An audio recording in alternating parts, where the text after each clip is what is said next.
মরণের পরে কিছু সাক্ষী আমরা কোরআন এবং হাদিস থেকে পেয়েছি 4 প্রকার হবে।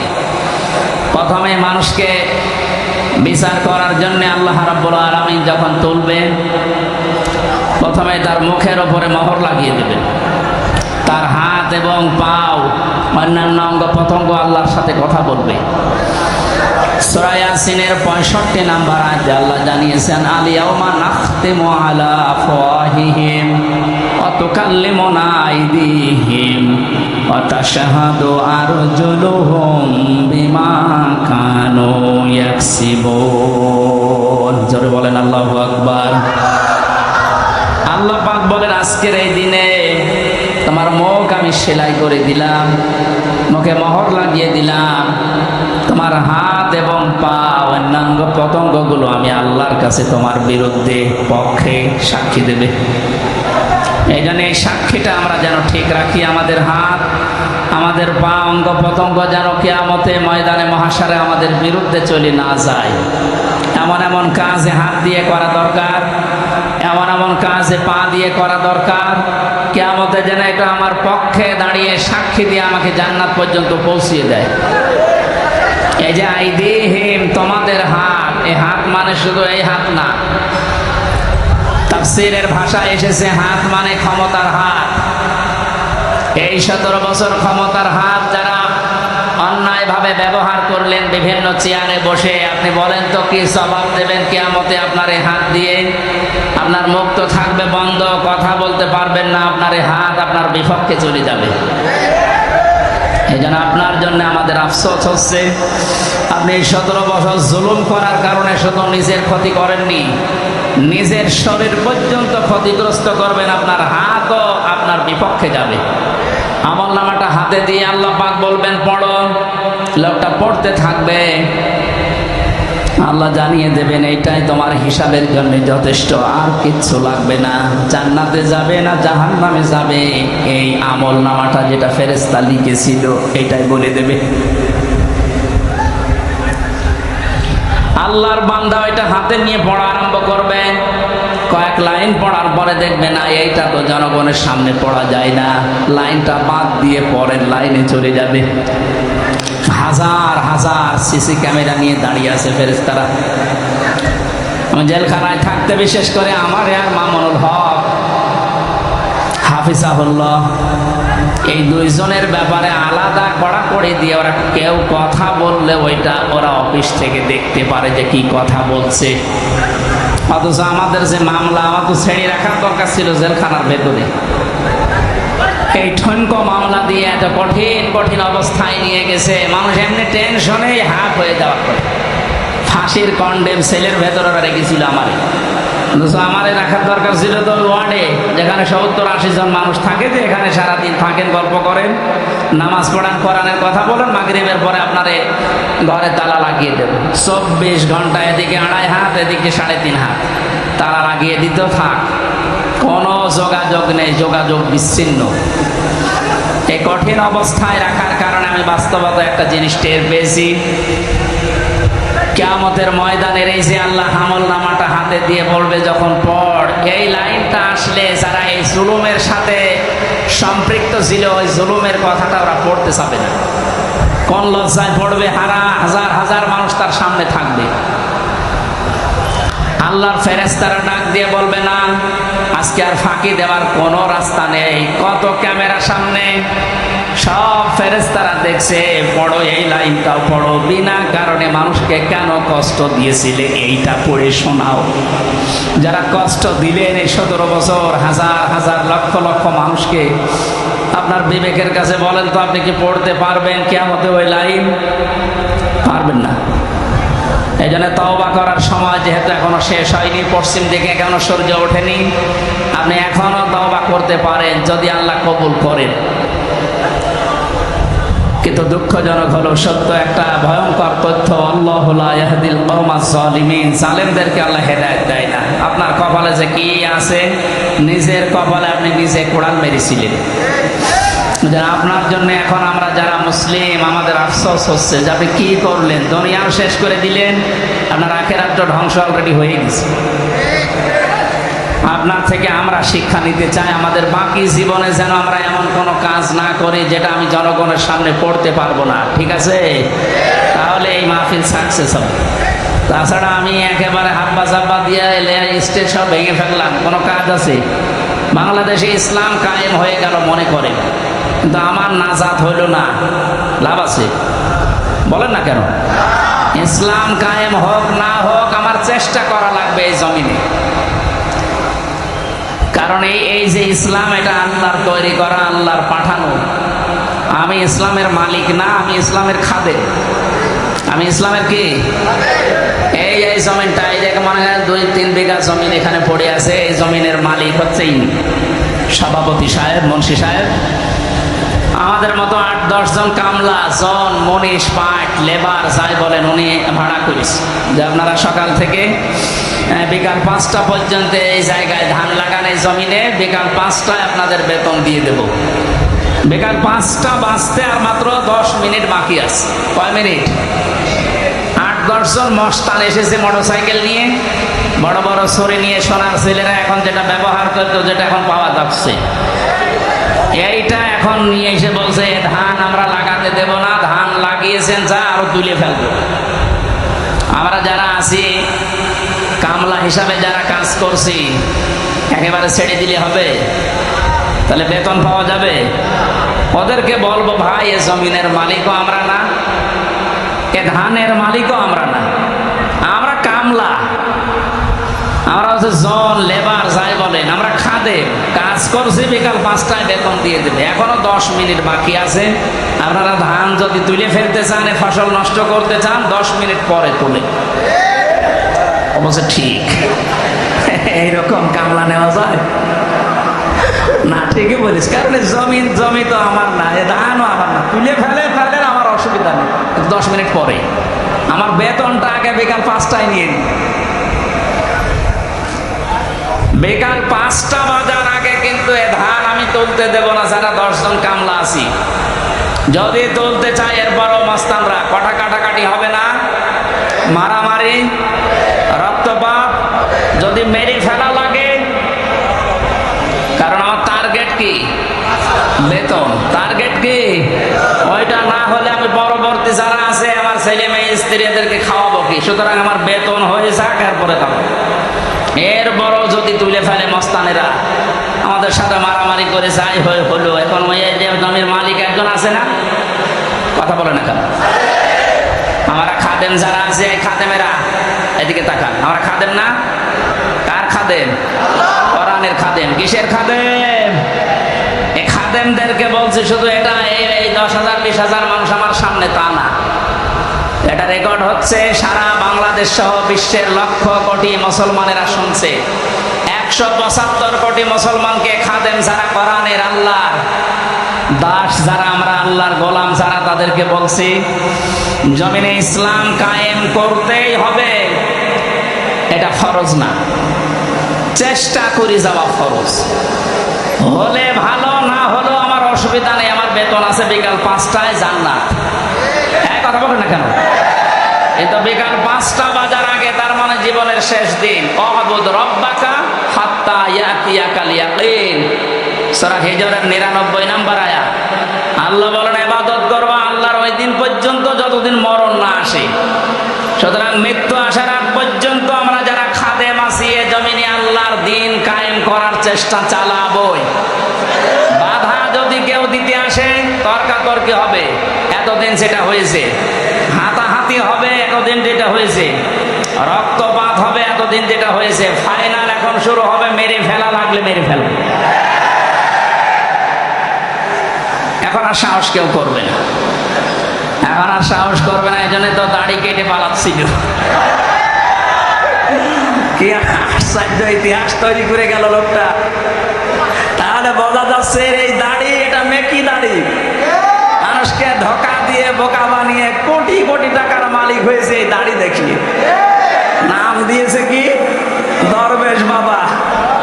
এই যদি হয় দরবেশের অবস্থা, বাকি যেগুলো কিনছে ওদের চরিত্র কি? আমির হোসেন আমন আমি একটা লোকের ভিডিও দেখলাম, এর চরিত্র এত নিচে নেমেছে, আমি এতদিন জানতাম না। সে নাউযুবিল্লাহি মিন যালিক। এদের সর্বোচ্চ নেতার যদি এই অবস্থা হয়, বাকিগুলো যে কোথায় যে টাল হয়ে পড়ি আছে আল্লাহ ছাড়া কেউ জানে। কয়েকজনের একটু ফাঁস হয় বলে আমরা জানি, ওদের প্রত্যেকের চরিত্র এরকম। বহু মানুষের সাথে মিশে দেখেছি এইটা। একবার চট্টগ্রাম থেকে আসার সময় এক বাসের ড্রাইভার, পেছনে বসেছিলাম, বলছিল এই কথা যে কি বলবো, কিছু বলতেও পারি না, সইতেও পারি না। মাঝে মাঝে যখন বাস চালিয়ে যায় মনে করি ওই রকম কিছু পেলে চাপা আগে ওইটা দেব। কত রাগ একটা মানুষের তৈরি হলে এই কাজ করতে পারে বলেন তো? যদিও হত্যার পক্ষে আমি না, কিন্তু ঝিনাইদহ শহরে একজনের লাশ দেখলাম টাঙিয়ে জুতা দিয়ে পিটাচ্ছে। একটা মানুষকে কত ঘৃণা করলে লাশ টাঙিয়ে, তাও উলঙ্গ করে টাঙিয়ে রেখেছে। এরপরও আপনার লজ্জা হয় না? এরপরও সাপোর্ট করেন জালেমদের। আপনার তো বিবেক মরে গেছে। এতক্ষণ মাওলানা হোসাইন আহমেদ অনেক কথা বলেছে, সর্বশেষ কথা ছিল আয়না ঘর নিয়ে। এই কথা শুনলে অনেকে মনে করছে আয়না ঘর মানে চারিদিকে আয়না দেওয়া। কোনো আয়না নেই, কোনো আয়না নেই। আমি তো রিমান্ডে 10 দিন ছিলাম, কোনো আয়না নেই। যে অবস্থা তৈরি করেছেন আপনি, এর সাথে জড়িত যারা প্রধান থেকে শুরু করে নিম্ন পর্যন্ত, একটাকেও ক্ষমা করার মতো না। কারণ এরা ক্ষমার অযোগ্য হয়ে গেছে। ক্ষমা পাওয়ার জন্য যে যোগ্যতা দরকার এদের ভেতরে সেটা নেই। সুতরাং যারা বলছেন এদেরকে ক্ষমা করে দিলে হয় না, না, কিসের ক্ষমা? আপনি ব্যারিস্টার আরমান, যিনি তার স্ত্রী 8-9 বছর পর্যন্ত অপেক্ষায় ছিল, উনি আজকে একটা ভিডিও বার্তা পাঠিয়েছে যে আমি আশা ছেড়ে দিয়েছিলাম যে আমার পরিবারস্থ লোক মনে হয় আমি আর দেখতে পারবো না, কিন্তু আমার পরিবারের লোক আমার আশা ছাড়েনি। আপনি এই দৃশ্যটা একটু সামনে নিয়ে নিজের সাথে মিলান তো। আপনার জীবনেও কোনোদিন জালেমদের ক্ষমা করতে মনে চাইবে? কখনো চাইবে না। বাস্তবতা টের পাচ্ছেন না, তাই 5 দিন 7 দিন 10 দিনে আপনার অবস্থা এরকম হয়ে গেছে। 8 বছর 10 বছর 12 বছর 14 বছর একজনকে মাটির নিচে এক ঘরের ভেতরে পচা খাবার দিয়ে আটকে রেখেছে। আপনার বিবেক বলে কিছু আছে? আপনি জানোয়ার চাই তো খারাপ। মনে করলাম তাফসীর করবো কি করে? দৃশ্যগুলো সব এখন চোখের সামনে ভাসছে।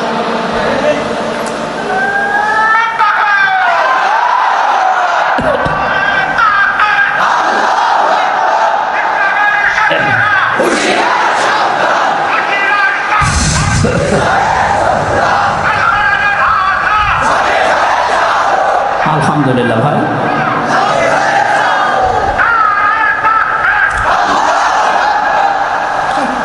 আমার ভাইরা, কোরআনে কারিমে আল্লাহ পাক জানিয়েছেন মায়াশফা শাফাআতান হাসানাতান ইয়াকুল মিনহা ওয়া মায়াশফা শাফাআতান সাইয়্যাতান ইয়াকুল লাহু কিফলুম মিনহা ওয়া কানা আল্লাহু আলা কুল্লি শাইইন মুকিতা।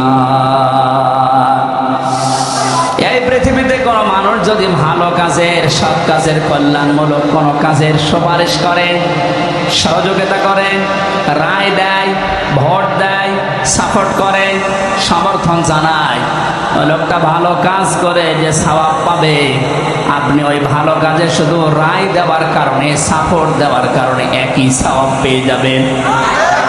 সুতরাং এই সুযোগ কিন্তু সামনে আসতেছে। ভালো কাজ করা যায় যে সমস্ত মানুষের দ্বারা, আপনি যদি ওই জায়গায় যেতে না পারেন, যারা ভালো কাজ করবে এদেরকে আপনি অন্তত সাপোর্ট দিয়ে, সহযোগিতা করে, রায় দিয়ে হলেও এগিয়ে যাবেন। লোকটা ভালো ভালো কাজ করে যত সওয়াব কিয়ামতে নিয়ে উঠবে, আপনি শুধু রায় দেওয়ার কারণে কিয়ামতে ওই সওয়াব নিয়ে উঠতে পারবেন? পরবর্তী শব্দ দেখেন, ওমাইয়াশফা শাফাআতান সাইয়্যাতান ইয়াকুল লাহু কিফলুম মিনহা। কোন মানুষ যদি অন্যায় কোনো কাজ করে আর ওই কাজে যদি কেউ সাপোর্ট দেয়, রায় দেয়, ভোট দেয়, সমর্থন জানায়, খুশি হয়, ওই লোকটা অন্যায় করার কারণে যা পেয়েছে আপনি শুধু খুশি হওয়ার কারণে তাই পাবেন। এত জুলুম নির্যাতন দেখার পরও যদি কোনো মানুষ জালেমের পক্ষে রায় দেয়, ওই জালেম কিয়ামতে যেভাবে উঠবে আপনাকে আল্লাহ ওইভাবেই তুলবে। আপনাকে আমি বাঁচাতে চাই, আপনি তো অত বড় জালেম না, এই জন্য আপনাকে আমি বাঁচাতে চাই, কোন জালেমের পক্ষে থাকবেন না। নবীজি বলেন তোমার ভাই জালেম হোক আর মজলুম হোক তাকে সাহায্য করো। সাহাবী বলেন হে নবী, আমার ভাই যদি মজলুম হয় তাকে তো সাহায্য করা যায়, কিন্তু জালেম হলে তাকে সাহায্য করব কিভাবে? নবীজি বললেন তোমার ভাই যদি জালেম হয় তাকে তোমার দায়িত্ব এই জুলুম থেকে ফিরিয়ে রাখা, এইটাই তাকে সাহায্য। সুতরাং জীবন দিয়ে যে মানুষগুলো জালেমের কবল থেকে আমাদেরকে মুক্তভাবে এই দেশে বিচরণ করার সুযোগ দিয়ে গেল, এই মানুষগুলো কিয়ামতের দিন যেন শহীদ এই শব্দ নিয়ে উঠতে পারে, বলেন আমিন। ময়দানে মাহশারে আমলনামাটা, কিতাবটা যখন আপনার হাতে আল্লাহ তুলে দেবে, বলবে তুমি নিজেই যথেষ্ট, জান্নাতে যাবে না জাহান্নামে যাবে। আমি আমার ঈমান থেকে কথা বলছি, কারো দিকে না তাকিয়ে আবার নিজের দিকে আয়াতের সাথে মিলিয়ে বলেন তো, এখনই যদি মারা যান আর এই বইটা যদি আপনার সামনে তুলে ধরে বলে বল হামজা তুই এইটা পড়ে যা, জান্নাতে যাবি না জাহান্নামে যাবি? কাবা শরীফ যখন তাওয়াফ করে মানুষ, আমি 16 সালে গিয়েছিলাম, গত বছরও গিয়েছি, বাস্তবতায় যেটা দেখলাম, ষষ্ঠ চক্করে মানুষ একটা দোয়া পড়ে আল্লাহর কাছে, আল্লাহুম্মা ইন্না আলাইয়া হুকুকাম ফীমা বাইনি ওয়া বাইনিকা। কাবার সামনে নিয়ে বলে রব্বুল আলামিন তুমি আমার মালিক, আমি তোমার গোলাম, তোমার ভেতরে আমার ভেতরে বহু দেনা পাওনা আছে, আমি বান্দা হিসাবে, দাস হিসাবে, গোলাম হিসাবে যা যা পাবো তুমি সেই বীর্য থেকে হামজা বানিয়ে সব দিয়ে দিয়েছো। আমি উল্লেখ করার মতো কিছু ছিলাম না। হাল আতাল ইনসানি হিনুম মিনাদ দাহরি লাম ইয়াকুন শাইআম মাযকুরা।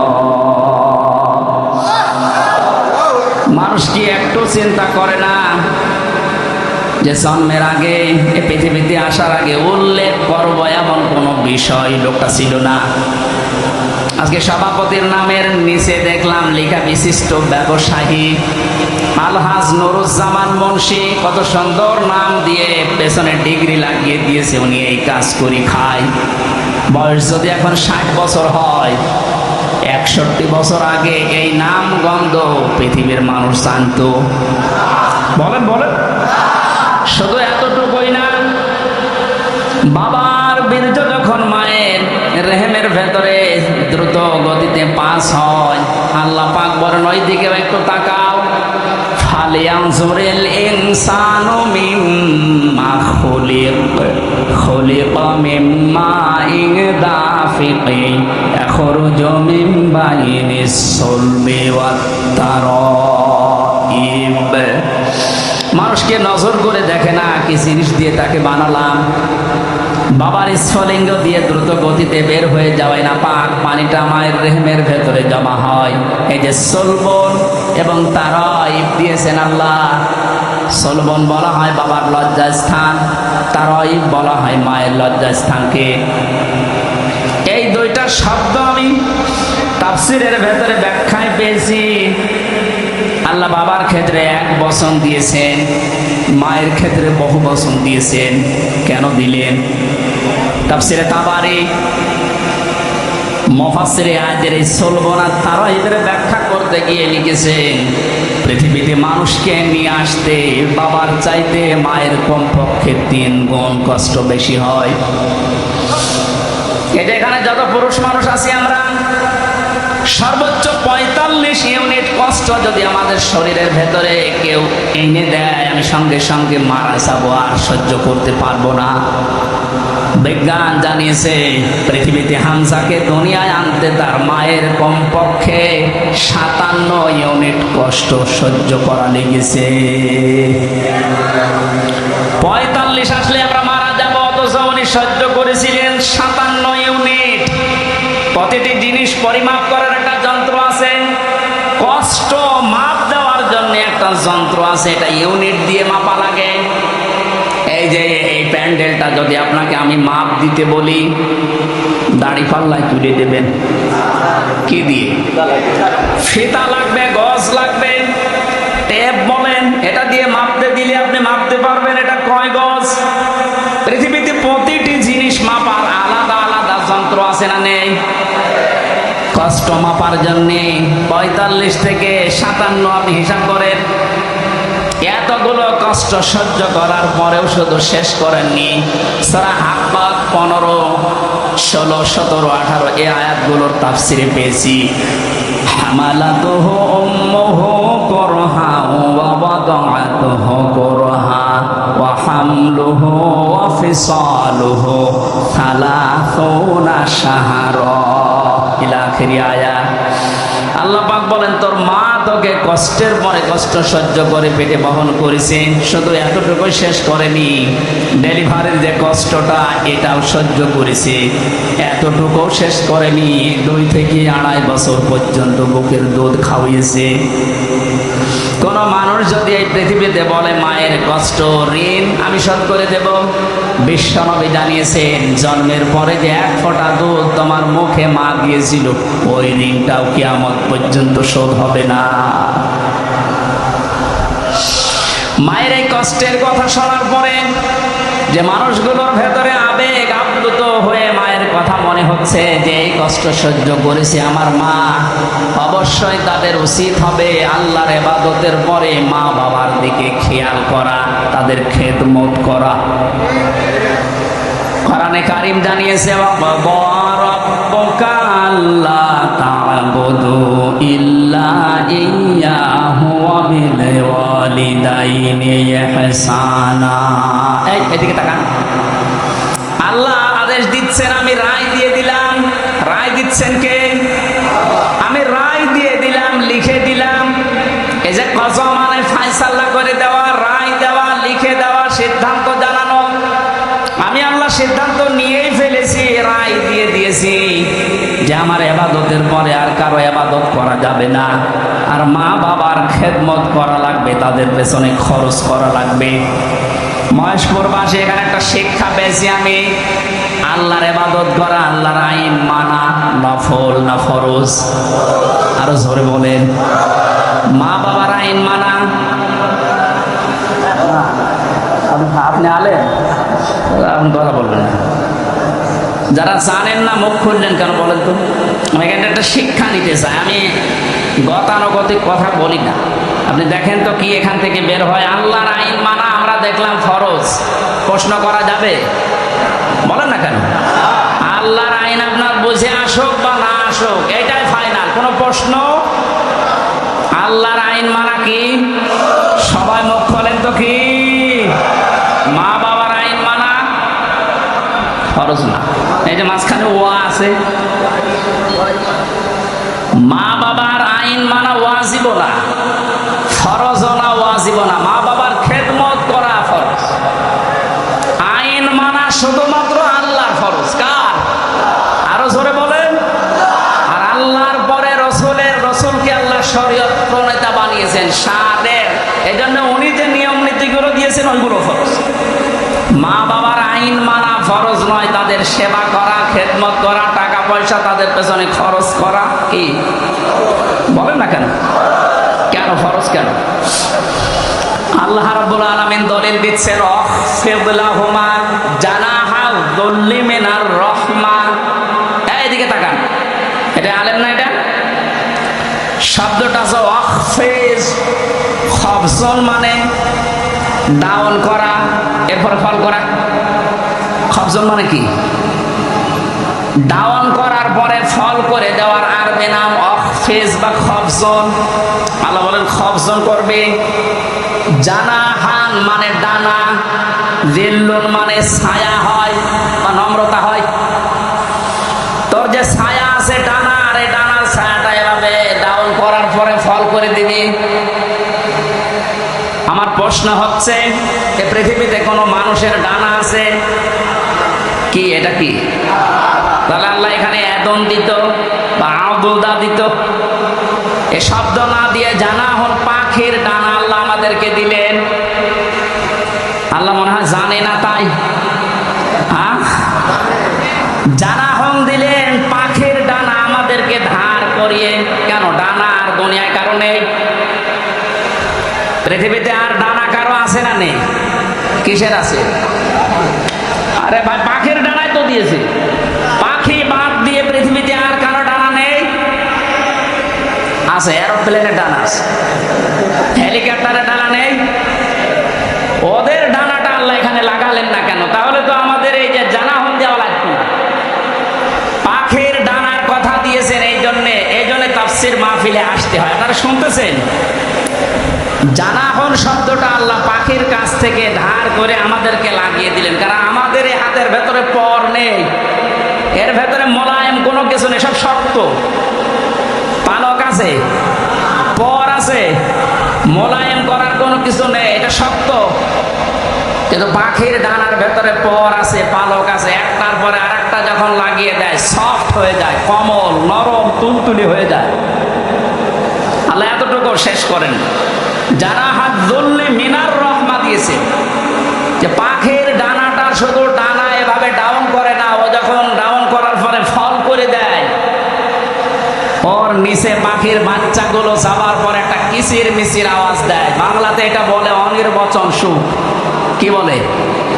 একটা অনির্বচন সুখ অনুভব করার কারণেই ভেতর থেকে আওয়াজ হয় কিচির মিচির। আমরা মনে করি কিচির মিচির না, এ আনন্দটা, এ আওয়াজটা পাওয়ার জন্য না।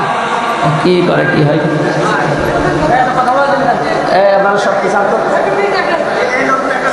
এত আস্তে পিছালে হবে না, আরো পিছান, পিছান, আরো পিছান, আরো পিছান, যান, আরো এক হাত যান।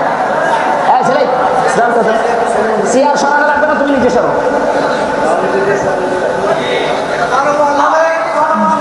কথা বোঝার কোন ইনে তাফসীরুল কোরআন মাহফিলে আমি এই আর কি করছি?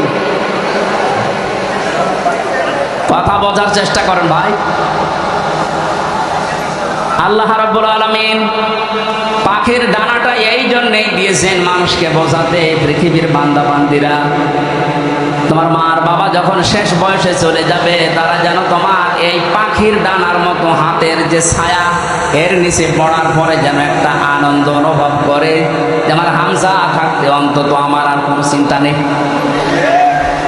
মহেশপুরবাসী কত আলেম এখানে বসে আছে, হাজারো মানুষ। আমরা বলেন তো, আমাদের মার বাবা এখন শেষ বয়সে এসে এইটা বলার মতো স্কোপ পাচ্ছে না? পাচ্ছে না। আল্লাহ রাব্বুল আলামিন মায়ের কথা 3 বার দেওয়ার জন্য তারা এই বহু বচন দিলেন, আর বাবার কথা 1 বার দিয়েছেন। আমি যেটা পর্যন্ত এটা নিয়ে এসেছিলাম, নেই থেকে শুরু করে পর্যন্ত যিনি নিয়ে আসলেন, কারো সাহায্য ছাড়া লাগেনি। মার বাবার এই যে স্ফলিঙ্গ দিয়ে নাপাক পানিটা দিয়ে তাফসীরে পড়েছি, আল্লাহ 8টা জিনিস বানিয়েছিলেন: রক্ত, গোশত, চর্বি আর চামড়া, চুল, রগ, হাড় আর পর্দা। 8টা জিনিস যখন মায়ের রেহেমের ভেতরে এক হয়ে যায়, আল্লাহ পাক তখন ফেরেশতাদেরকে বলে, আমি আল্লাহ আমার রব নামের কারণে 5টা জিনিস একে দান করব। ওয়াজআলা লাকুমুস সামআ ওয়াল আবসারা ওয়াল আফইদা ইলা আখিরিল আয়াত। সূরা নাহলের 78 নম্বর আয়াতের মাঝের অংশে আল্লাহ জানিয়েছেন, শ্রবণ শক্তি, দর্শন শক্তি, বাক শক্তি, আকেল শক্তি আর ঘ্রাণ শক্তি, এই 5টা আমি আল্লাহ নিজে তাকে দান করেছি। একটাও যদি কম দিতাম, দুনিয়ায় আসতো ওই লোকটা কিন্তু অপূর্ণাঙ্গ হয়ে। এখানে অধিকাংশ মানুষ, আমরা সব পূর্ণাঙ্গ মানুষ। কয়েকজন হয়তো আছে বিকলাঙ্গ, অন্ধ, ন্যাংড়া, কিন্তু হাজারো মানুষ আমরা সব পূর্ণাঙ্গ মানুষ। আল্লাহ নিজের পক্ষ থেকে একটাও যদি কম দিত, তো কি অবস্থা হতো সারা জীবন? আপনি ভাবেন। আল্লাহ পাক এই জন্যই জানিয়েছেন, হে পৃথিবীর মানুষেরা,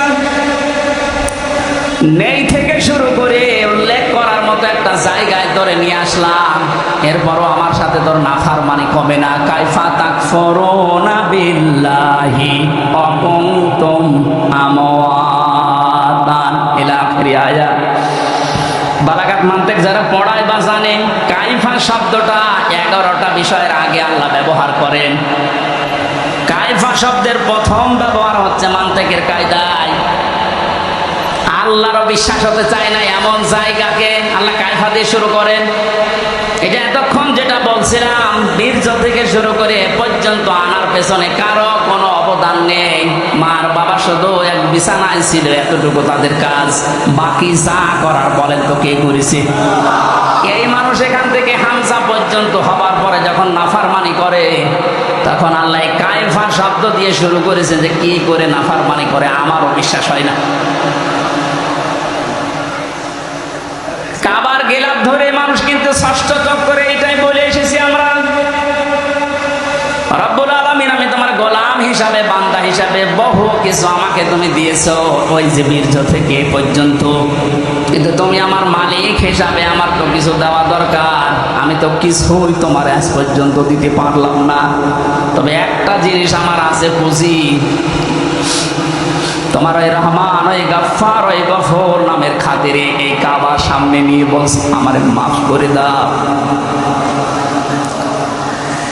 এই জন্য যারা তাওবা করার জন্য এখনো রাজি হননি, এখনো পর্যন্ত শয়তানের ধোঁকায় পড়ে আছেন, সুযোগ আছে, আপনারা আশা করছি ফিরে আসবেন।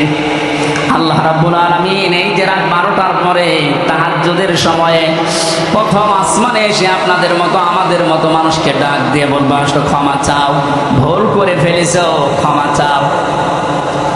আমরা যেন ক্ষমা চেয়ে নিজের জীবনটাকে মুহাম্মদ রাসূলুল্লাহর উম্মতে পরিণত করতে পারি, বলেন আমিন। মহেশপুরবাসী বান্দা যখন এটা পড়তে পড়তে কিছুক্ষণ যাবার পরে দেখবে না লজ্জা লাগে, পড়ার মতো না, আল্লাহ পাক বলবেন না পড়া লাগবে। আমার তো ওই দিবসের কথা মনে হয়ে এখন আফসোস হচ্ছে, আল্লাহ আমি কি সত্যি পড়তে পারবো? আমার এই 24 সালের এটা আগস্ট মাস, যদি আল্লাহ বলে প্রথম তারিখ পর্যন্ত তোরে মাফ করে দিলাম, চা তোর কোনো হিসাব নেই, শুধুমাত্র এই যে 17 তারিখ আজকে, এই 17 দিনের হিসাব দিয়ে জান্নাতে চলে যা। যত মানুষ এখানে আপনারা আছেন বুকে হাত দিয়ে বলেন তো 17 দিনের হিসাব এখনো জোগাড় করা সম্ভব হয়নি। অথচ যে হাদিস পড়েছিলাম নবজি বলেন মা তাযালু কাদামা বানি আদম আবদি ইয়াউমাল কিয়ামাতি হাত্তা ইসালান খামসিন। কিয়ামতের এই কঠিন ময়দানে প্রতিটি মানুষকে আল্লাহ তার নিজের সামনে দাঁড় করাবেন, প্রত্যেককে 5টা করে প্রশ্নের উত্তর জিজ্ঞাসা করবে। 5টা প্রশ্নের সঠিক জবাব দেওয়া ছাড়া কেউ সামনেও যেতে পারবে না, পেছনেও যেতে পারবে না, জায়গায় দাঁড়িয়ে থাকবে। শুধু মাইক ফাটিয়ে টেবিল ফাটিয়ে ফেলেন না, নিজের সাথে মিলান তো। জালেমদের কথা তো বাদ দিলাম, আমরা যারা মজলুম আছি তারা নিজেদের দিকে এই 5টা বিষয় একটু মিলাই। গোসামিল দিয়ে উত্তর দিলে হবে না, নকল করে গোপালগঞ্জের মতো পাশ করে চাকরি পেলে হচ্ছে না। আমরা A+ পাওয়ার পরও আমাদেরকে দেয় না, আর ওরা 2.5 পেয়ে চাকরি পেয়ে যাচ্ছে। কত দুর্নীতি হয়েছে আপনি এবার টের পাচ্ছেন। বাস্তবতায় মিলিয়েছেন আপনি একবারও যে এই লোকটা নিজে আল্লাহর সামনে দাঁড়িয়ে আছে? আপনি নিজে মনে করেন দাঁড়িয়ে যখন আছে, আল্লাহ জিজ্ঞাসা করছেন হামজা বলো তো দেখি, একটা জীবন দিয়েছিলাম 60 বছরের, এই 60 বছরে কি করলে? জবাব সঠিকটা দাও। 2 নম্বরের বিষয় আল্লাহ দিয়েছেন যুবকদের বিষয়, এবং সাবাবিহি ফিমা আবলা, একটা যৌবনকাল দিয়েছিলাম। 15 থেকে শুরু করে 45 বছরে যে বিশাল একটা যৌবনকাল, এটা কোন কোন কাজে লাগিয়েছে বলো? আর যে যুবকদের কারণে এই দেশটা স্বাধীন হয়ে গেল, এই যুবকগুলো নাই পার পেয়ে যাচ্ছে। আমরা যারা যুবক আছি এই স্বাধীন দেশে এখনো পর্যন্ত পরিবর্তন হচ্ছে না, কি জবাব দেবো বলেন? আমার কিন্তু 60 বছরের ভেতরে যৌবনকালটা ছিল। আল্লাহ আলাদা করে যৌবনকালের কথা নবীজি বললেন কেন? এই কারণে জানিয়েছে, কারণ যুবকদের দ্বারাই সব কিছু পরিবর্তন করা সম্ভব, যেটা আমরা দেখতে পেলাম। এই যুবকদেরকে আমি আজকে মাহফিলে আহ্বান জানাই, শুধু এইটাই না, যেহেতু পরিবর্তন হওয়া আরম্ভ হয়েছে, সংস্কার হওয়া শুরু হয়ে গেছে, আগামীর বাংলাদেশকে ইসলামের হাতে তুলে দিয়ে আপনারা ক্ষান্ত হবে। যুবকরা যদি ইচ্ছা করে এটা করা সম্ভব কিনা বলেন তো?